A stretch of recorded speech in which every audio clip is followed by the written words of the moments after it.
আবহাওয়ার খবর জানতে চলে যাচ্ছি সহকর্মী ফারিহা সাজমিনের কাছে। ফারিহা, আজকের আবহাওয়া নিয়ে আপনার কাছে কি তথ্য আছে, আমাদের বিস্তারিত জানান। I am Ox. ধন্যবাদ দীপু। দর্শক, আজ 23 নভেম্বর 2025 তারিখে দেশের সর্বশেষ আবহাওয়া তথ্য থেকে আমরা দেখতে পাচ্ছি আজ সারা দেশের আকাশ আংশিক মেঘলা থাকবে এবং তাপমাত্রা শুষ্ক থাকতে পারে। সেই সাথে দিন ও রাতের তাপমাত্রা প্রায় অপরিবর্তিত থাকতে পারে।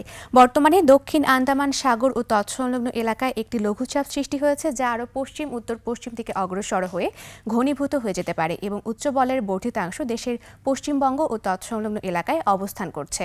বর্তমানে বিশেষ কিছু অঞ্চলের তাপমাত্রা যদি আমরা দেখে থাকি তাহলে সিলেটে রয়েছে 22 ডিগ্রি সেলসিয়াস, ঢাকায় রয়েছে 25 ডিগ্রি সেলসিয়াস, খুলনা ও বরিশালে রয়েছে 24 ডিগ্রি সেলসিয়াস। গতকাল সর্বনিম্ন তাপমাত্রা রেকর্ড করা হয়েছে তেঁতুলিয়াতে, যা 14.7 ডিগ্রি সেলসিয়াস এবং সর্বোচ্চ তাপমাত্রা চট্টগ্রামের সীতাকুণ্ডে, যা 32.4 ডিগ্রি সেলসিয়াস। গত 24 ঘন্টায় রাজধানী ঢাকায় সর্বোচ্চ তাপমাত্রা ছিল 29.5 ডিগ্রি সেলসিয়াস এবং সর্বনিম্ন তাপমাত্রা 20 ডিগ্রি সেলসিয়াস। আজ ঢাকার আকাশ আংশিক মেঘলা থাকতে পারে এবং উত্তর অথবা উত্তর পশ্চিম দিক থেকে ঘন্টায় 8 থেকে 10 কিলোমিটার বেগে বাতাস প্রবাহিত হতে পারে।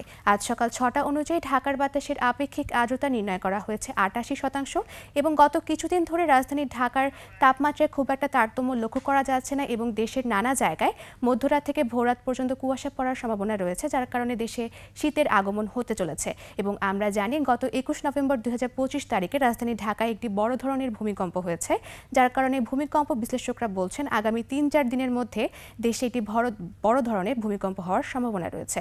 দর্শক, এ ছিল আমাদের আজকের আবহাওয়ার তথ্য। ফিরে যাচ্ছি দীপুর কাছে। দীপু।